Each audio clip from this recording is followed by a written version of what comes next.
birthday, Raven. I'm gonna bring the drinks now. Cool. Yelling. Welcome back to Boozicals. Crazy. Oh my goodness. Those look so cool. Happy birthday. Happy birthday to me. Those look so cool. Take a shot of bourbon. Oh, Lord. Filled it up. Oh, that's tasty. Good. Cheers. Cheers. This looks beautiful. Campbell. What's up? My goodness. First of all, this glass is so cool. I thought it was very you. I love this. The presentation, phenomenal. Welcome back to Boozicals. It's Raven's birthday It's now. Raven's birthday. Happy Woo! birthday. She is turning can't flirt. 27. Yes. Yeah. Born September 11th, 1997. Correctamundo. 4 years for the tragedy. Hell Woo! yeah. We don't make jokes about that. Nope. Not on this podcast. Hell no. Yeah. How you doing, Raven, since the 10 minutes I took to make these drinks after we Indeed. recorded my birthday episode? I'm doing pretty good. I'm very excited to teach you one of my favorite instruments. Yeah, I'm going to have to serenade you. That's going to be fun. I think you're going to do great, but I'm very excited. It's fun to have you here. This drink is delicious and looks so freaking cool. And I'm very excited to just kind of get into it. Yeah, I am excited too. So we'll start off with the drink. So when I was trying to think what would be a Raven drink, Yes. bourbon came to mind. Some kind of like herbiness. So I went Fair. with sage. Love it. But I thought like you also like something juicy. Mm-hmm. So this morning I made a blackberry sage jam.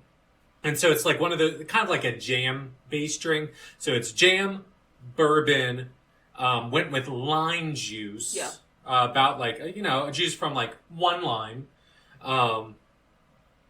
And then I thought like it still needed something, and I know it was kind of going along with like floralness and also like the color. So I'm with Creme de Violette. Amazing. Do you taste it at all? I do. What I love about this drink, I can taste every single ingredient in here. I can like the bourbon like complements it so well. Yeah. And the fact that like you can taste the actual flavor of the bourbon without like the alcoholness being at all overpowering. Mm-hmm. The blackberry and the sage go beautifully together, and the creme de violette just makes it nice and floral and just this is fantastic. I thought it would be good. And so then it's in these like cool like kind of like tinted swirly whiskey glasses. Yeah. And then I have these like Aero cocktail stirrers. So cool. And so there's a pack of like 15 of them. They're yours. Hell yeah. Party birthday present. But I am calling this the Blackbird. I love that. Yeah, I think it's pretty good. The jam I made was a little too thick. So if your jam is like a little too thick, you just have to shake it for longer. So it's the jam, the bourbon, the lime juice, the creme de violette. Yeah. In a shaker. Just shake it for a long time until everything like breaks down, is incorporated, and then strain in a glass over ice, and then add club soda. Yeah. Yeah. And I think the little club soda is really working wonders with this too. Fantastic. And I love blackberries. Like, I love berries in general, but blackberries especially are one of those I can just fucking eat them.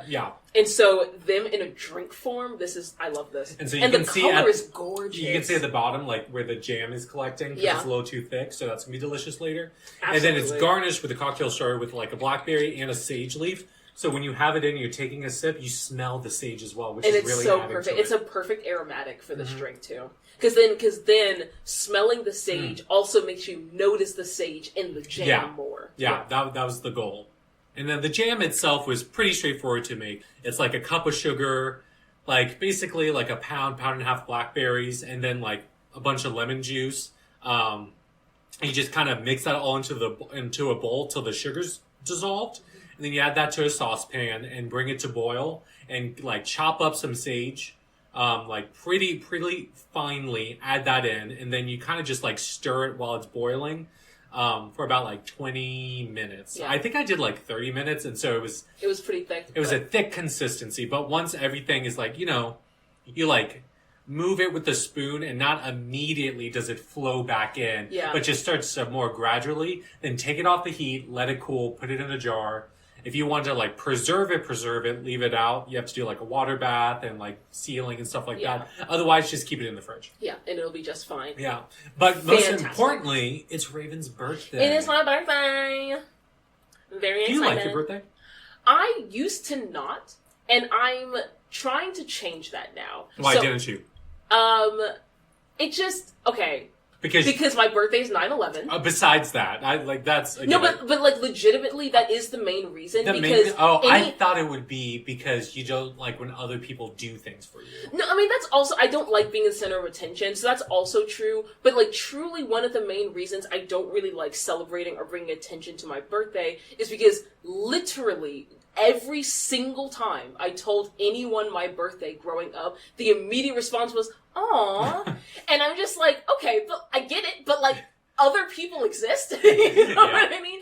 And so it just got to the point that like, I literally just wouldn't tell people my birthday, I wouldn't talk about my birthday, and I didn't like celebrate my birthday already because I don't like being the center of attention. But I am trying to like reclaim that a little bit now. And so like last year I did celebrate my birthday. I just had some friends up and like we played board games and just hung out, watched movies, ate Indian food, and that was really nice. And then like I'm starting to now do things for my birthday again. Good, because you deserve to be celebrated. And it feels really good. It feels nice. Yeah. Well, I got some questions for you. Indeed you do. So I explained the drink. Yes. So what is your favorite musical? So A, for like the story, like what's it about, and then soundtrack that we've done. I think for story, it would be Fiddler on the Roof. Oh, that's a good one. I loved Fiddler on the Roof, and like when we watched it, I had heard about Fiddler on the Roof, and I heard a lot of references to it, and it blew all my expectations out of the water because I really didn't know what it was about. But it was the messaging, the family part of the story, and just like Tevier, like how earnestly he loved his daughters and truly just wanted them to be happy, and the way the story was about like him learning to accept that their lives were going to turn out differently than what he imagined. I just loved everything about it. It was just such a beautiful story. And also, you're a sucker for historical context. I am. I love historical fiction. Like it's truly one of my favorite genres of like any storytelling. Yeah, between that and porn. Okay. I do love porn. And then for soundtrack, it's still Hamilton. I'm sorry. I do really like the Hamilton soundtrack. I know you do. I know, yeah. Back when we used to do, what music have you been listening to? It was like 40% Hamilton, 40% Ed Sheeran. 10% anything current. Yeah. And then 10% just a smattering of like R&B artists. Yeah, always. And, like, it's funny because, like, if we did that now, I am, for the first time in my life, actually branching out the music that I listen to. We were jamming to some Doechii this morning. We were jamming to some Doechii. Doechii and Chapel Roan is fucking kills it. That, my Spotify year in review, it's going to be Doechii and Chapel Roan. Yeah. Let me tell you right now, listeners. But no, the last couple of months, I've actually been mostly listening to non-English music, and I actually really enjoy it. Like, what language? Mostly Dutch, but also Italian. I love Italian pop music. Yeah. There's this, I'm going to play it for you later. There's this Italian pop song called Idealista. Mm-hmm. You're going to love it. I probably will. Also, Global All-Stars for RuPaul's Drag Race is on right now. Hell yeah. And it's one contestant per, they're each from a different country. Ooh, nice. And so, I think Helena is the Italian contestant. And so during her talent show, she was like, I wrote a song. And a lot of times on RuPaul's Drag Race, when they have a song, it's very like a drag song. Mm-hmm. These international queens, their songs, I'm like, this is top of the charts. Hell yeah. This is like, not to say other drag artists don't have like composed music, but sometimes you can tell a song on that show was written for the show. Mm-hmm. I was like, this is more standalone. Yeah. Nice. Those are some pretty good ones. What about your favorite instrument to play and to listen to? Favorite instrument to listen to? Cello. I love the cello. In the Hamilton song "Say No to This," the cello at the beginning is my favorite part on the entire soundtrack. That 10 seconds is my favorite part of the entire Hamilton soundtrack. Not the harmony run in the Schuyler Sisters? That's second, but that do, like, I fucking love it. I fucking love it every time. To play, even though it's not the instrument I play best, the piano. Oh, it's just something so satisfying about just being able to press a button. And also, absolutely, like, it gives... You know what? Percussionists, they have it correct. They have it correct. Let's hit this. I mean, so much talent and technique goes into it, but just like, boom. Yeah. Big fan. But I also, like, on the piano, I love being able to create a complete sound on one instrument. Like, be your own accompaniment and your own harmony. that's a really good point. Yeah. And there's something about, like, when you get a piano piece down, the beauty of it and how fun it can be to just flow your fingers across the keys. It's so fun. And there's something, I don't know if this is also maybe related to, like, I play a bunch of video games, I used to draw a lot, but, like, muscle memory for a piano is, like, a much stronger memory for me than any of my wind instruments. I agree. It's like, stronger for me than my violin. While you were, like, making, like, my birthday drinks, I was just like, you know, it's like... He was messing around. I was messing around. I was like, because... It sounded amazing. I was like, I think I played this in, like, a piano recital in elementary school. Do I still know it? Yeah, you do. Fantastically. And it was just like, but it's, like, very easy music because it's for a child. But I was just like, I don't know. Once I get going, I can, like, it just remembers it. Yeah. But I think that's also because you have to not necessarily focus on less things, but it's just like, I don't know. It's just what it is. It's just the piano. Yeah. There's something about the nature of the instrument. It just feels so more like direct and tactile. Yes. And as opposed to like when I'm like playing something clarinet, I'm like, okay, I'm gonna have to like focus on like my breathing. But you should be, if you play the piano and you're not like focusing on your breath, breathing, you really need to because everything is like played in breaths. Yes. Whether phrasing is important. Yeah. What is your favorite drink that we've made on the podcast? My favorite drink. Oh, okay. Is it a tie? It's kind of a tie, but one of them is going to take top because I already named the musical for the other. So the drink that we did for Fiddler on the Roof with the grape infusion. Oh, that was really good. I did really like that. Shout out to Patrick. But I think the one that's going to take it is An American Tail. The mascarpone cheese foam that we did, Campbell. But I will say, like, you can't give me credit for that cheese foam. That's fair. Because I borrowed that recipe and got approval from, like, a world-class mixologist. Yeah. But still, I think of that cheese foam once every 3 days. Shout out to H. Joseph Urban. Hell yeah. That cheese foam lives. You can put it on hot chocolate. It's so good. I think that would be really good on top of like a tiramisu. Yes. Like, oh my! And it was just so foamy and perfect. And it all came and light. And it all like came together like on top of like basically a White Russian. Yeah. I was just like, how can I put cheese in a cocktail for Fievel, this little Jewish mouse. Ukrainian Jewish mouse. I love it. And I did. And it was such a perfect combination. His version that he like has it for, it's like a variation of Manhattan as well, but he also adds pimento bitters. Yeah. Which would be very interesting to try. Yeah, I mean, I love pimentos. Yeah. What is your favorite gift that you have received from yours truly? It's only hard because there's so many good ones. I'm really good at giving. You are a fantastic gift giver. I think it would be, there's a mug. I was going to call it a teacup, but you can put anything in it. There's a mug that Campbell got me, that you got me, because you're sitting right here. Yeah. It was Dr. Campbell. Dr. Campbell. Kind of fucking rude. Wow. The Raven one you broke? No, I would say it's more of a glass, but... Yeah. I just want to bring up that you broke it. I know! Happy birthday. But the mug that you got me, it's a little white mug with, like, music notes, like a music staff on the side of it that shows a couple of music notes. And then the handle is a violin. That was a fun eBay find. So cool. I love it so much. But speaking of which, I forgot. I do have a gift for you. You have a gift for me? Yeah, it's actually wrapped this time. Wow, the shade. Be right back!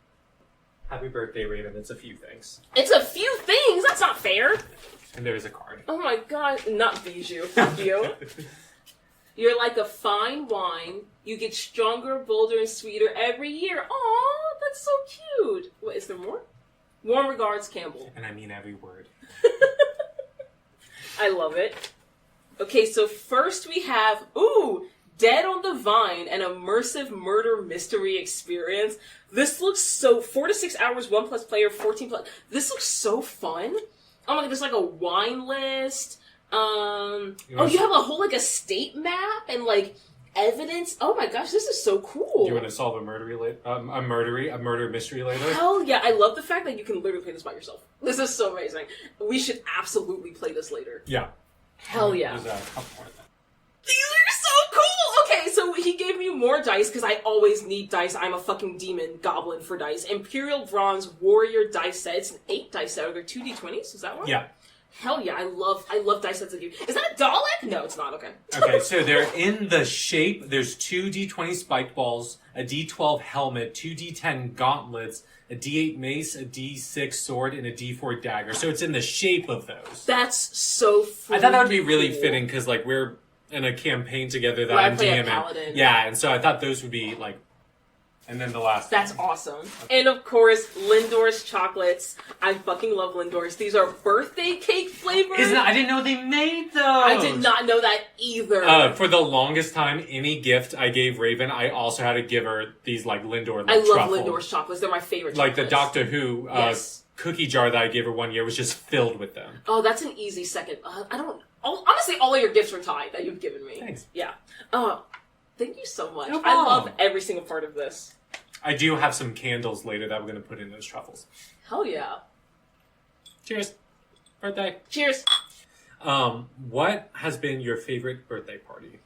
My favorite birthday party. Okay. I'm a nerd. You know this. My favorite birthday party is my 13th birthday party where my parents... When you were a junior in college? I was a freshman in high school. My parents took me to Nauticus, which is a battleship museum in Norfolk, Virginia. Yeah. Or Norfolk or Newport News? I forget. Maybe Newport News. It might be Newport News, yeah. But it's a, listener, so I grew up in the 757, huge military... 75! Shout out to Whitehead. Which is a huge military area. Like, Virginia 804. Beach alone has like 5 or 6 military bases. So Nauticus is a battleship that's been retired and turned into a naval museum. And it's really cool. I love museums. I love ships. I love boats. And I love learning things. So it was just like a perfect... I invited like 3 of my friends from middle school because I didn't know anyone from high school yet. And we just went around, hung out at a museum for a day, and it was really fun. That is really fun. Yeah. You're such a nerd. I'm such a nerd. Campbell, do you remember being back in like 3rd grade and having like music class and learning to play the recorder and like hot cross buns? Fun fact. So, I know a lot of wind instruments. I physically was not able to play the recorder. My teacher told me just to stand there at the concert. But yeah, I'm familiar with the concept. That's so sad. It's okay. I can play the bassoon. I've gotten over it. I don't feel bad about it. Okay, well, we'll move on. Put a pin in that.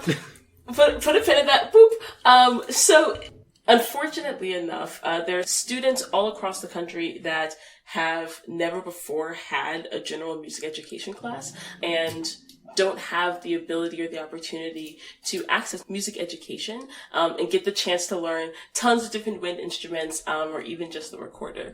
And that's why we are partnering with Education Through Music, which is an organization that partners with low-income schools in New York City to provide students better access to music education. Also, 53% of New York City schools do not have a music teacher on faculty full-time. So Education Through Music also provides weekly music education by putting qualified music teachers into these schools.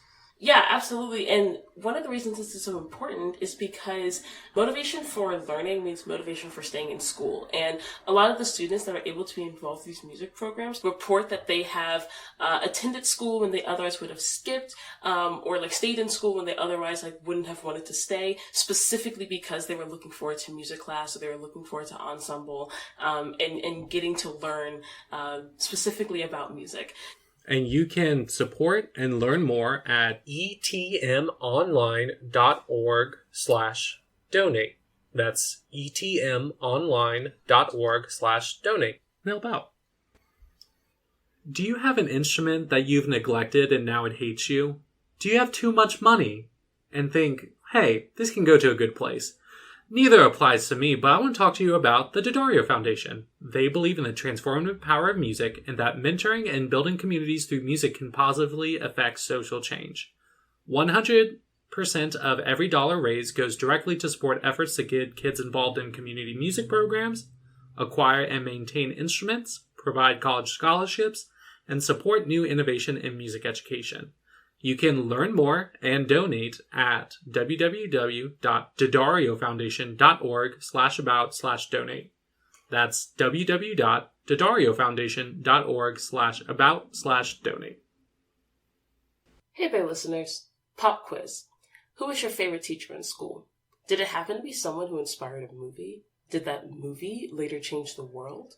Because that's exactly what happened with Mr. Holland's opus, the story of the profound effect a dedicated music teacher had on generations of students. The composer for the film, Michael Kamen, later started the Mr. Holland's Opus Foundation in 1996 as his commitment to the future of music education. Today, the foundation works with schools nationwide to audit their music education programs, supply quality instruments, train teachers on basic instrument repair, and even offer customized consulting to make sure the school's program fits their students' needs. The impact of this foundation now ensures that hundreds of thousands of kids across the country are granted access to learn and play music in school, keeping music education alive and well. If you're interested in supporting their mission, you can donate online, over the phone, or even while you shop Amazon or eBay. Visit mhopus.org/donate to learn more. Do you want to learn how to play the violin? I guess so. I'm very nervous about this. Okay, that's why we're taking this in steps. So we're going to start off focusing on just like familiarizing you with like the physical instrument, like physically having it in your hands a little bit. And then I think that's only going to take a little bit of time, but then we're going to focus a lot on bowing, how to hold the bow, how to handle the bow. How they're covering up all their airplane mishaps and illegal activities. Indeed. Okay, so starting off, unfortunately, I have not played with the chin rest in about a decade, and I literally don't know where it is. So unfortunately, you will not have one of those. Okay. But how do you even hold this? Yes, so this curve is going to go right on your shoulder, like it should be crossing your collarbone. Oh, okay. And then, so the instrument itself should be in front, but to the left. It should be just like this. Okay. Yeah. Let's try that. And just whatever position feels physically comfortable. And if you put your chin down on the left side of about right here, you should be able to hold it without a hand. That's good. That's good. If that feels comfortable, then that's the good position. It feels comfortable. Okay. So, 2 things. This is crazy. Your fingers are actually in the perfect position already, probably because you've played piano, and it's pretty much the same finger position. Mm-hmm. The only thing, your wrist needs to be like this. And that's about how it's going to feel. You want to be able to pick any string and just line your fingers up on that string. So it should look about like this. Okay. Good? That looks good. Yeah, and that's exactly how you want it. So you want the very tips of your fingers to be touching the string. And it's good that you keep your nails short. That is another thing, listeners, if you are learning a string instrument, it is very important that you keep your nails, at least on your left hand, trimmed. One that Except you bow. for guitar. Yeah, one that you bow, yes. Okay, so you are holding it up a little bit. It should be a little flatter. I'm just worried it's gonna fall. That's valid, but also don't worry about that. Okay, to be completely honest, yeah. Okay. And then whenever you're playing, some people do play with their head up, but you do want your face to be your face should be on the instrument generally when you're playing. Okay, that I do feel more secure. Yeah, way. yeah, Okay. and that's generally how it should feel. So, do you feel comfortable like that? Yeah. Okay, cool. That's really all that is. Does your arm ever get tired just holding it all up? The fucking time. Because when you're playing clarinet, you're my mouth immediately feels tired. I'm just wow. No, it's literally when I was a child. At least I have thumb rest on my instrument. My shoulders and upper arms were noticeably more toned than my non-musical peers, specifically because of instruments like the violin. I love you saying things like non-musical peers. And unironically. Unironically. Okay. So next we are going to focus on how to hold the bow. This is honestly going to be the bulk of your lesson, probably. Mm-hmm. So we're going to start with the pencil. Okay. Now, your index finger, the second joint on your finger, should be resting against the pencil like this. Mhm. Okay? Your thumb should just be like, the tip of it against it like that. Then you're going to lay your second and third down. So like the sort of the tip, but more the finger pad is resting. Mm-hmm. And then your pinky is just going to rest right on top. So this should be a relaxed grip that like you're not gripping the pencil, it's just resting in your fingers. Gotcha. With the thumb kind of like a fulcrum in between the fingers. Yes, great use of the term fulcrum. Yeah. And like actually, simple machines. And actually, yes, like the bow, like it's all about like It's weight. part of a simple machine. A fulcrum's not a simple machine. That was a test. Correct. But the bowing is all about like leverage and weight distribution. Oh, okay. Yes. Yeah. Interesting. So you want your grip to always be very light so that you're not forcing the bow down on the string. Mm-hmm. Now what you're going to practice, just hold your arm up like this and just wave. Wave goodbye. Just using your wrist. How does that feel? I want to move my arm. Probably weird. Yeah, it usually feels very weird to people who are learning how to bow for the first time. But this is about the movement this is the physical movement your wrist is going to be making while you're bowing. So now, if you turn your arm so that your forearm is perpendicular to the ground, continue doing that. Now, if you'll notice, if the pencil is your bow, it's going all over the place, right? So how do we make that not happen? What we're going to do is your actual hand remains stationary. The wrist will move, and your elbow will move. So it'll look like this. And like so this? now the bow, the pencil, is moving in a straight line along a horizontal plane. Oh, okay. Make sure that you're flexing. Your wrist should look like this. It should be going in and out. Yes, except your shoulder, when you're holding the physical instrument, relax your shoulder. It'll be closer to there when you're physically holding the violin. And like, get used to drawing. Your elbow will fully extend, and I can move if you need more space. Your elbow will fully extend, and then come back in. Fully extend, and come back in. That's about a full bow length. Okay. If you do a full extension. Like that. Your grip looks pretty good.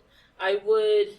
Space it out some more? Yeah, I would space it out a little bit more, and your third finger, instead of being on top like this, it should be similar to your second finger. And then your pinky finger is just right on top. Because really, you should be able to lift your pinky finger up and have no effect on your hold. Yeah.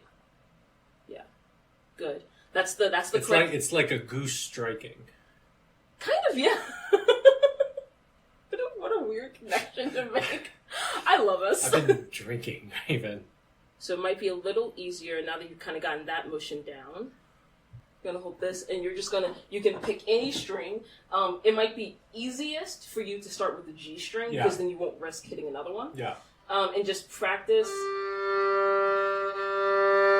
moving in a straight line. Okay. And so you'll notice as, like, kind of on the clarinet, how, like, if you're pushing the air wrong, it'll squeak. If you're moving your bow wrong, you will know immediately.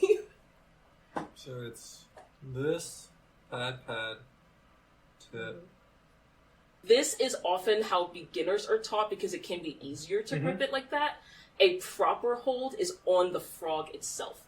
So it's going to be the exact same hold as the pencil. Your pinky will rest right on the screw, and then your thumb will go in this little bit. Okay, right I think that actually maybe. and it will help secure the bow too, having your thumb in that little.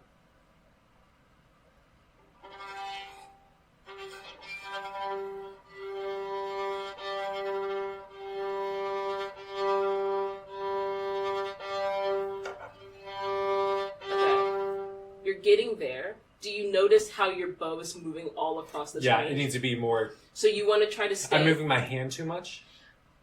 Yes, you're moving your hand too much. You need to keep your hand in the same position and move your wrist. Yes. Perfect! So you see how the sound is getting stronger?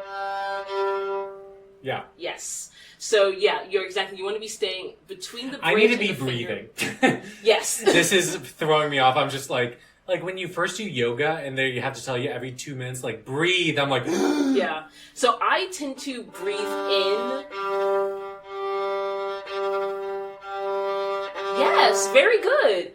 I personally, so an up bow, Holding it like in the frog and on the screw, that did help me. it does make, to me personally, it makes it easier. I It's don't like understand. it's supposed to be there. It feels like I don't understand how people find this easier personally, but that might just be because of how I was taught. Okay, so an up bow is when you are going from the tip to the frog. A down bow is when you're going from the frog to the tip. So up, down. other way around. Wait, tip to Up. the frog. So up. Oh, okay, gotcha. down. It's like upstream, downstream for the river. Yeah. It always confuses me. It always confuses me too. So I personally tend to breathe in on an up bow and down, or an out on a down bow. You don't have to do that, whatever feels right. Can I see what feels right? Absolutely.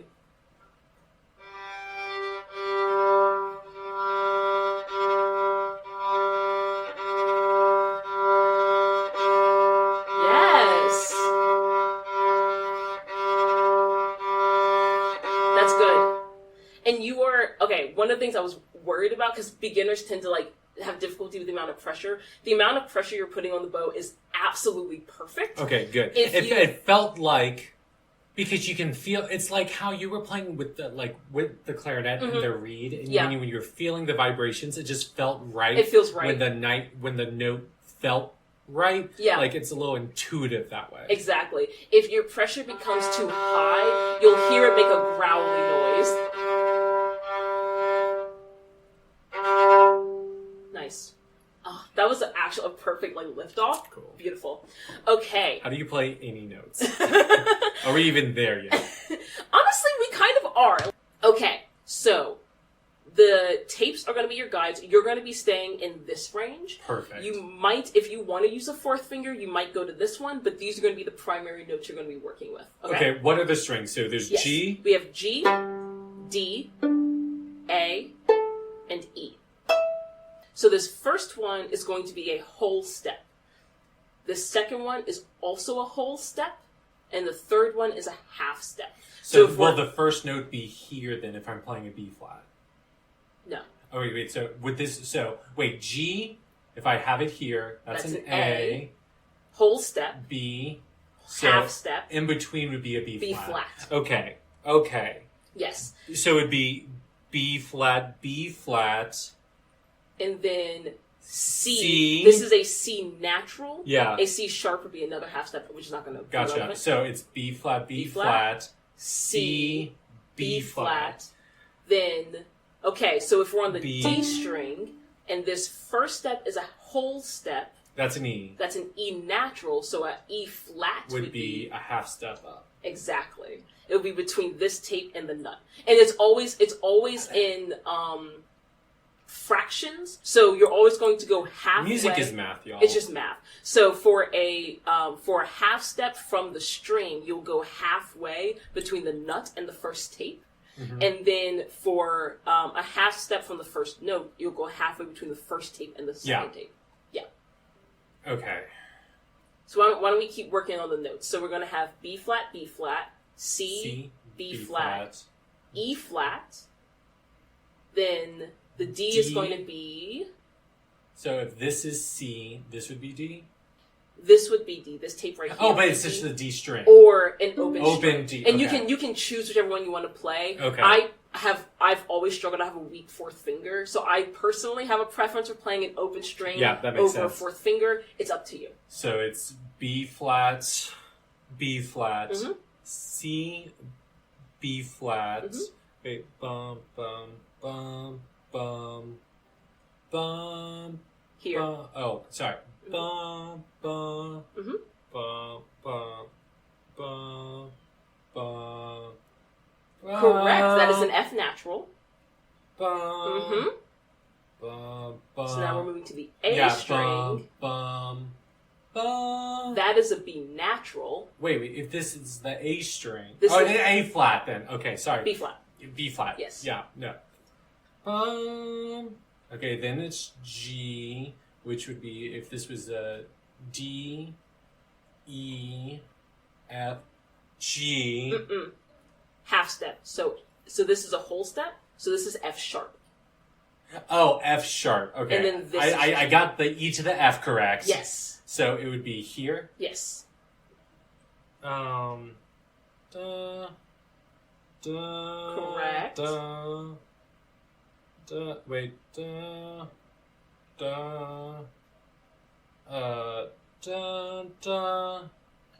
Well, this would be open string.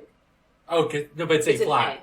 Oh, it is A flat. So an A flat would actually be a G sharp. Oh, okay, yeah. So ba ba ba ba F natural. ba. That's an E. Ba, Yep. ba. Correct. So you I'm actually, gonna have to practice that. because it's an A flat, you actually will need to use your fourth finger to play. Well, you could use your fourth finger, or because your hands are big enough, you could probably just extend your third finger if you really wanted to. So that would be halfway between the G and the A on the Okay. D string. So that would Okay. be right here. Okay. Okay. Can I just try playing notes individually? Yes. Are we not there yet? No. Am I skipping ahead in the lesson plan? You're fine. We are going That's a yes. to... So, you kind of already did this a little bit.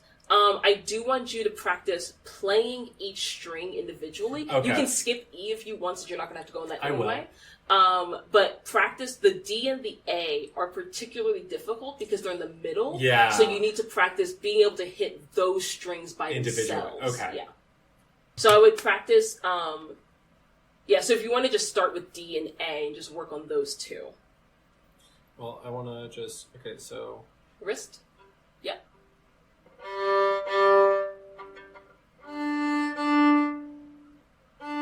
Remember to flex your wrist. Yep. Nice.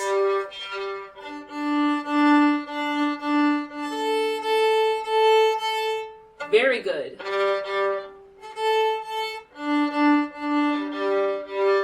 Okay. Good job. Honestly, really good. I still sometimes struggle with hitting window bites. I have to look at it. Yeah, makes perfect sense. One thing I want you to practice, because like any beginner, you're doing a very short range on the bow. Full I extension? Want you to so you don't have to do a literal full extension, but the standard playing range is about from the beginning of the winding to about an inch or so from the tip. Okay. So try to get like at least the majority of this middle part in one bow. Okay. So this is you're really going to need to use your wrist and make sure you're flexing that.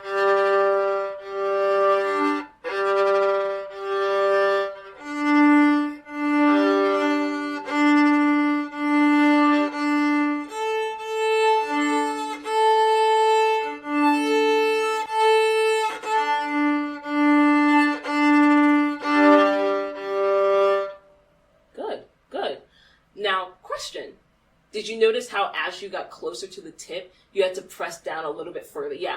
So that's what your first finger is going to be for. As you get closer to the tip, beyond like beyond 2/3 on the bow, you're going to need to press just a fraction harder on your first finger for every like centimeter or so that you moved closer to the tip. And just focus on keeping that, go really slowly in a bow and focus on keeping it as straight as you can.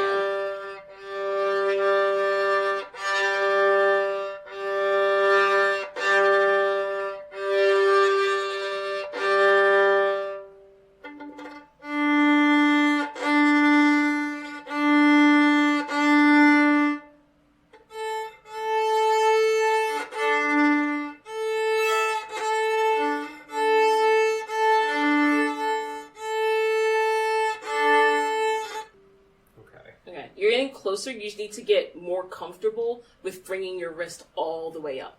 Okay. Flexing that wrist as much as it can go. Your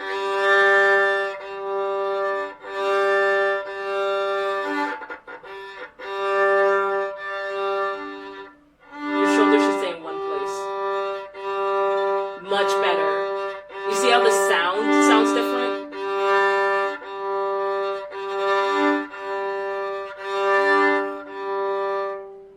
Yeah, that was a huge improvement. Yeah. So anytime if you ever feel your shoulder moving, stop it immediately and move your wrist instead. Your shoulder should stay locked in place pretty much.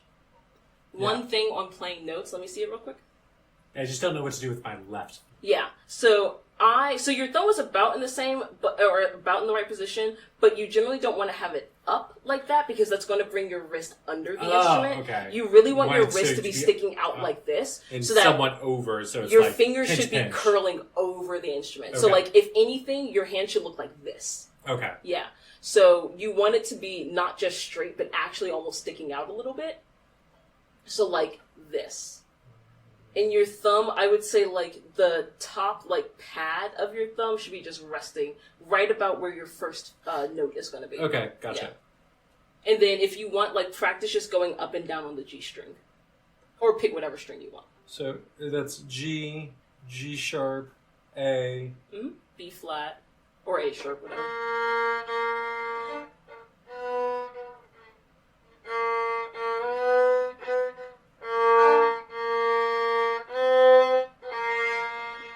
One thing, you want to make sure the tip of your finger is like centered over the tape.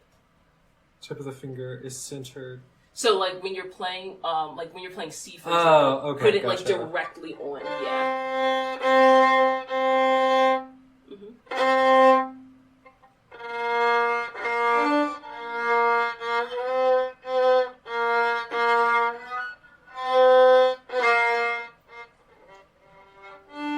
Try just going G, A, B, C.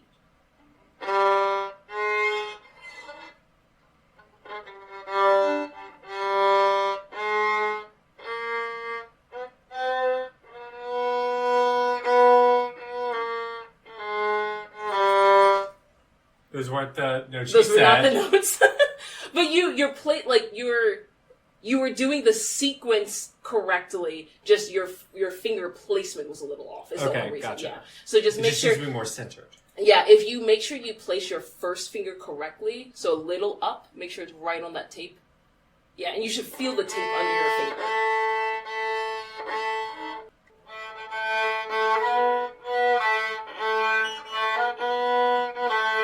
So something that I noticed, hold on for a second.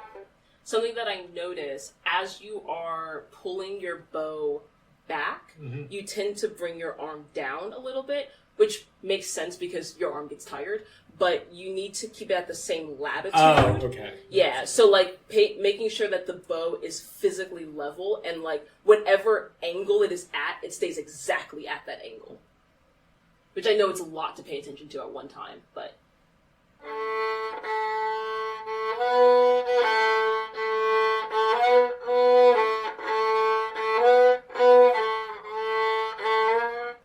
So, what you're doing is not intrinsically wrong, but it will be easier if you use only your first finger for this section.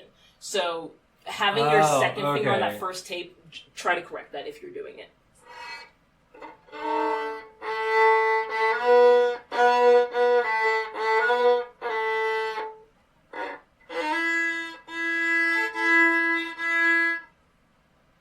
Interesting.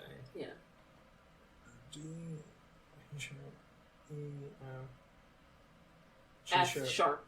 F sharp, So G's E, in the F middle. natural, F sharp, G is this third one. Oh, the third one. Okay. Yeah. So the second and third tape, you'll never be between them. You'll only be on one of them. Oh, okay. The Yeah. second. Yeah.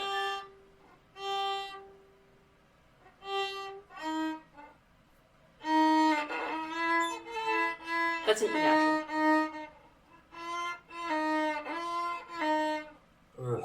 Yeah. This is hard. It's tough, isn't it? And your arms getting tired? Yeah. Yeah. So feel free to like take a like shoulder break at any time and like just roll out your shoulders, shake your arms out if you need to.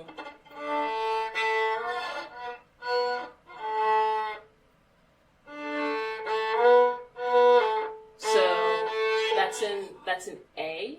You're going to start between the first two tapes. Oh, okay. That's why it's. To the third. So between the first two to the third tape. Yeah? Yeah.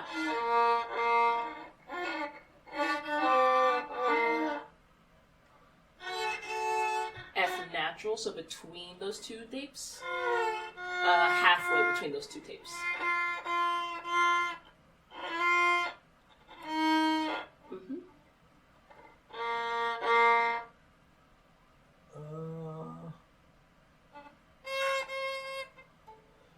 So A. so next would be that B flat. Yeah, right here. To a G. One of the things that might make it easier on your wrist, and you're doing it a little bit already, which is actually very correct. If you bring your elbow, the more under you bring your elbow, the easier it'll be for those fingers to reach it. Okay. So that might be easier for you than bending your wrist. So if you want, like, just use your elbow to move across the strings, and that could be easier for you. And in that case, you can keep your wrist a little more, a little straighter like that. And that might make the fingering.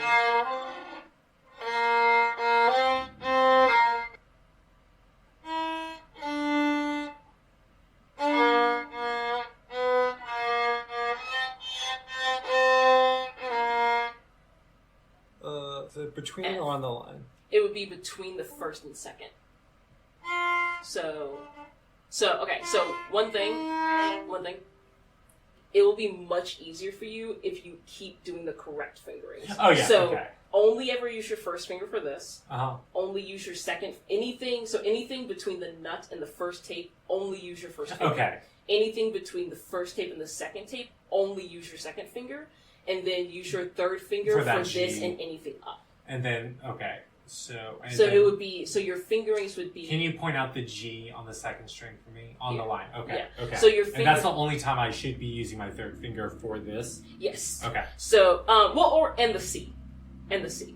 Oh, okay. Yes, so I've been using my second finger I for noticed. So your fingerings should be 2, 2, 3, 2. Oh, okay. 1, that will 0. help because I've been starting on my first finger. Yeah. God, that drink is amazing. E to open string. Oh, that's right. Yep. It's-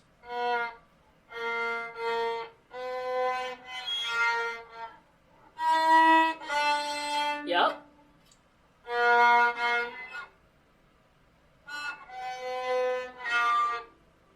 F. So between the first and the second tapes.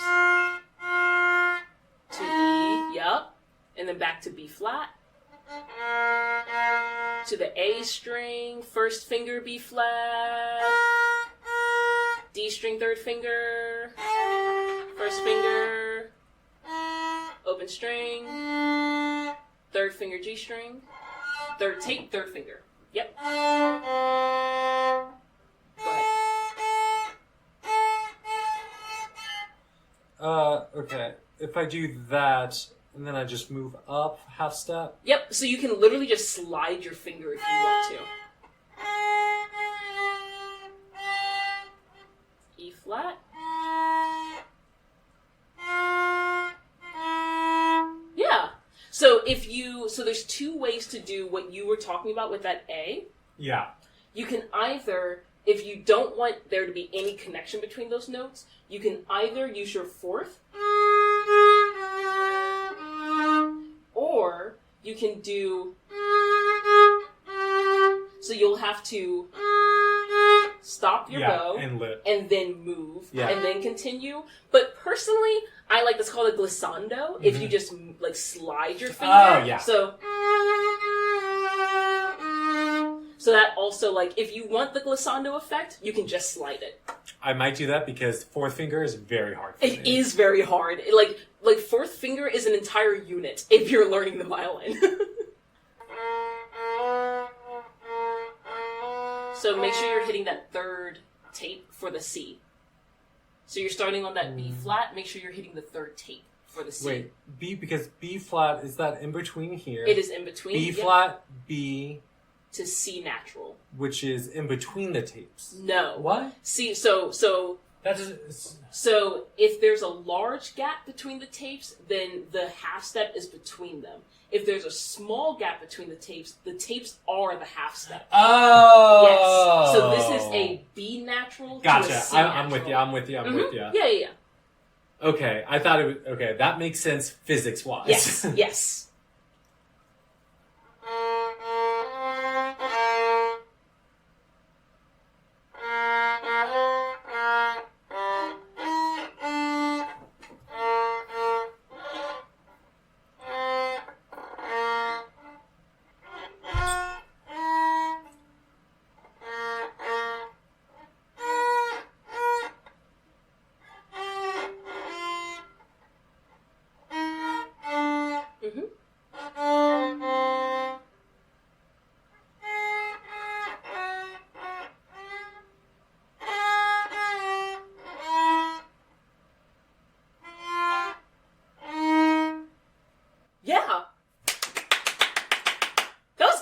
did it. That was so, like, honestly, Campbell, that was good. This is so much harder than any wind instrument For I've ever less played. than an hour of ever playing a bowed string instrument, that was very good, Campbell.